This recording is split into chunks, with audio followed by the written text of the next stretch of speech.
10% আমাক ইনক্রিমেন্ট লাগিবই 30,000 টাকা উপরঞ্চি লাগিবই মূল্য বৃদ্ধির কারণে আমার যে দরমহা এই দরমহাত আমি চলিব নোৱাৰো আমাৰ দাবী মানিব লাগিব চাওক আচলতে জুবিন গাৰ্গৰ প্ৰতিমূৰ্তিৰ প্ৰতি শ্ৰদ্ধাঞ্জলি জনাই হোজাই যোগীযান উন্নয়ন খণ্ডৰ অন্তৰ্গত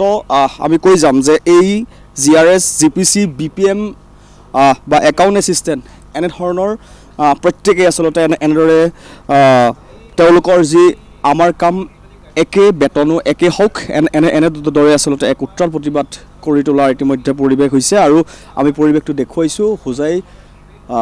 যোগীযান উন্নয়ন খণ্ডৰ আমি কৈছোঁৱে যে তেওঁলোকৰ আমাৰ কাম একে বেতনো একেই হওক এনেধৰণৰ শ্লোগানেৰে অৰ্থাৎ কেইবাটাও শ্লোগানেৰে তেওঁলোকৰ এনেধৰণৰ কাৰ্যসূচীসমূহ চলাই যোৱাৰ ইতিমধ্যে পোষকতা কৰিছে আৰু তাৰ সমান্তৰালকৈ আমি শুনিম কোনকেইটা দাবীৰে আপোনালোকে বৰ্তমান যি ধলপুখুৰী যোগীযান উন্নয়ন খণ্ড আছে আপোনালোকে প্ৰতিবাদ আমাৰ প্ৰধান দাবীকেইটা হৈছে আমাৰ যিটো বৰ্তমান মানে মাহিলী দৰমহা তাৰ ওপৰত আমাৰ গভৰ্ণমেণ্টে আমাক 30,000 টকা অতিৰিক্তভাৱে বঢ়াই দিব লাগে আমাৰ বছৰি ন্যূনতম 10% ইনক্ৰিমেণ্টটো আমাক প্ৰদান কৰিব লাগে আমাৰ দীৰ্ঘদিনীয়া চাকৰিৰ সেৱা হিচাপে আমাক 60 ইয়াৰ্ছৰ 60 বছৰৰ যিটো জব সিকিউৰিটি সেইটো আমাক প্ৰদান কৰিব লাগে আৰু আমাৰ HR পলিচিটো লাগু কৰি তাৰ জৰিয়তে আমাৰ অধিকাৰ সুনিশ্চিত কৰিব লাগে সেইকেইটাই আমাৰ এই চাৰিটাই আমাৰ প্ৰধান দাবী এইদৰে আমি দেখুৱাই গৈছোঁ যে পৰিৱেশকেইটা কেমেৰা সহযোগী ৰূপে দেখুৱাব যে প্ৰধান কোনকেইটা দাবীৰে আপোনালোকে আগবাঢ়িছে যে কোনকেইটা ন্যায্য দাবীৰ পৰা আপোনালোক প্ৰাপ্তি হোৱা নাই আমি চৰকাৰে আমাৰ দাবীটো আজি বহুত দিনৰ পৰা আমি 2-3 বাৰ প্ৰতিশ্ৰুতিবদ্ধ আমাক গভৰ্ণমেণ্টে দিছিলে কিন্তু সেই প্ৰতিশ্ৰুতি দিব পৰা নাই আৰু ইয়াৰে প্ৰথম প্ৰতিশ্ৰুতি হৈছে আমাক যিটো দৰমহা দিয়ে সেই দৰমহা দি মূল্যবৃদ্ধি যিমান বাঢ়ি আছে সেই মূল্যবৃদ্ধিত আমি চলিব নোৱাৰোঁ সেইকাৰণে গভৰ্ণমেণ্টক আমি কাতৰ মিনতি কৰিছোঁ যে আমাক যিমান দৰমহা আছে 16,000ৰ পৰা 18,000 তাৰ লগত আৰু 30,000 আমাক এডিশ্যনেল যোগ কৰি দিয়ে তেতিয়াহ'লে আমি চলিব পাৰিম অন্যথা আমাৰ বিভিন্ন সময়ত যিবিলাক সমস্যা আহে সেই সমস্যাৰ সমাধানবিলাক আমিয়ে কৰোঁ আমি দিনে ৰাতিয়ে অনাহাৰে নিজৰ খাদ্য এৰিখিনি আমি অভাৰ টাইম কৰিখিনি কামখিনি কৰি দিওঁ কিন্তু সেই হিচাপত চৰকাৰে আমাক যি দৰমহা দিব লাগে সেই দৰমহাখিনি আমি নাপাওঁ সেইটো কাৰণে আমি বৰখাস্ত আৰু আমাৰ দাবীখিনিৰ মাজত প্ৰথম দাবীটো হৈছে আমাৰ যি দৰমহা আছে সেই দৰমহাৰ মাজত 30,000 টকা এডিশ্যনেল আমাক অতিৰিক্ত দিব লাগে লগতে যি HR পলিচি মানৱ সম্পদৰ যিটো কেটেগৰী আছে সেই কেটেগৰীত আমাক সোমাব লাগে লগতে গভৰ্ণমেণ্টে 10% ইনক্ৰিমেণ্ট যিটো বছৰি আমাক প্ৰতিশ্ৰুতি কৰি আহিছে সেইটো প্ৰতি বছৰত আমাক সুনিশ্চিত কৰিব লাগে আৰু লগতে যিমান চৰকাৰৰ ফালৰ পৰা যিমান পেঞ্চন বা আপোনাৰ এককালীন সাহায্য সেইখিনি আমাক উপলব্ধ কৰায় লগতে হেল্থ ইঞ্চুৰেঞ্চৰ পৰা আৰম্ভ কৰি যিখিনি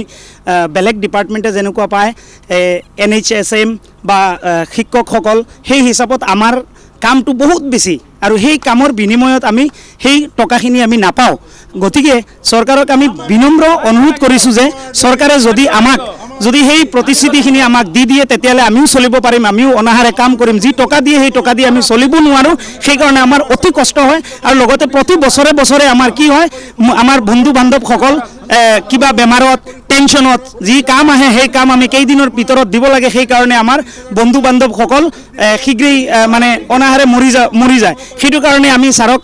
বিনম্ৰভাৱে অনুৰোধ জনাইছোঁ আমাৰ CM ছাৰক যাতে আমাৰ দাবীখিনি মানি লয় আমাৰ প্ৰতিশ্ৰুতিটো মানি লৈখিনি আমাকো সেই আকাৰে বেতন প্ৰদান কৰে যাতে আমি চলিব পাৰোঁ ধন্যবাদ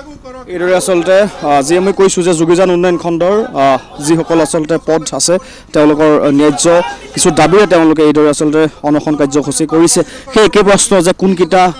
ন্যায্য দাবীৰে আপোনালোকে আজি প্ৰতিবাদ সাব্যস্ত কৰিলে আমাৰ দাবীসমূহ এইকেইটাই যে আমাক বৰ্তমান যিটো দৰমহা গাঁথনি আছে তাৰ লগত আমাক 30,000 টকা আমাক এটা এককালীন সুবিধা প্ৰদান কৰক লগতে আমাৰ যিটো HR পলিচি আছে HR পলিচিটো উন্নত কৰক লগতে সমকামৰ যি সমবেতন আছে সেইখিনি আমাক প্ৰদান কৰক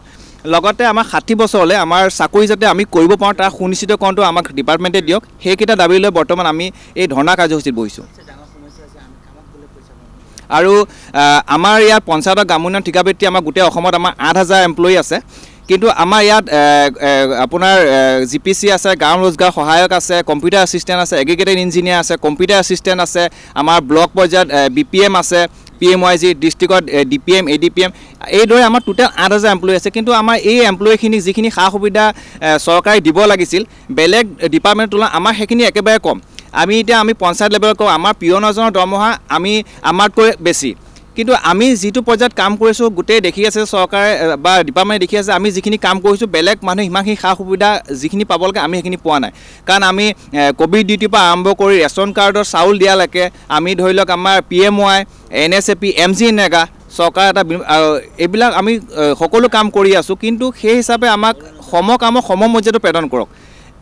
সেইখিনি আমি সেইখিনিয়ে দাবী কৰিছোঁ যাতে আমাৰ এতিয়া ইয়াৰ মাজতে বহুতখিনি সতীৰ্থ মৰি গৈছে, যাৰ ফলত বেলেগ ডিপাৰ্টমেণ্টৰ যিখিনি নিয়মীয়া কৰ্মচাৰী যেনেকৈ সা সুবিধাখিনি পায় আমাৰ সেই সুবিধাখিনি আমি নাপাওঁ।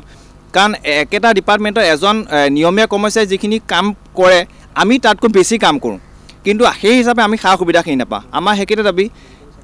আৰু বহুতৰে চাকৰি বয়স এতিয়া মাত্ৰ 2-3 বছৰ আছে, তেওঁলোকে চাকৰিৰ পিছত কি কৰি চলিব, ঘৰৰ পৰিয়ালখন কেনেকৈ চলিব? কাৰণ আমাৰ যিহেতু পেঞ্চনো নাই, এতিয়া পেঞ্চনো নাই, এতিয়া তেওঁলোকে কেনেকৈ চলিব সেই বিষয়ে আমাক চৰকাৰে অলপ সুদৃষ্টি দিয়ক। আমি সেইটোৱে দাবী কৰিছোঁ যাতে আমাৰ যেনেকৈ আমি ৰাইজৰ কাৰণে যিখিনি সুবিধা আমি প্ৰদান কৰি আছোঁ, চৰকাৰৰ যিখিনি সুবিধা আমি কৰি দি আছোঁ আমাৰ সুবিধাখিনি আমাক যাতে চৰকাৰে কৰি দিয়ে, যাতে আমিও এই পৃথিৱীত আমিও সমাজত যাতে বৰ্তি থাকিব পাৰোঁ। আৰু সেইখিনি আমাৰ দাবী, সেইখিনি লৈ আমি এই ধৰ্ণা কাৰ্যসূচীত বহিছোঁ। আজি আমাৰ এই ধৰ্ণা কাৰ্যসূচীত 3 নম্বৰ দিন, কিন্তু এতিয়ালৈকে আমাৰ ডিপাৰ্টমেণ্টৰ পৰা হওক বা আমাৰ হায়াৰ অথৰিটিৰ পৰা কোনো ধৰণৰ এতিয়ালৈকে যোগাযোগ কৰা নাই বা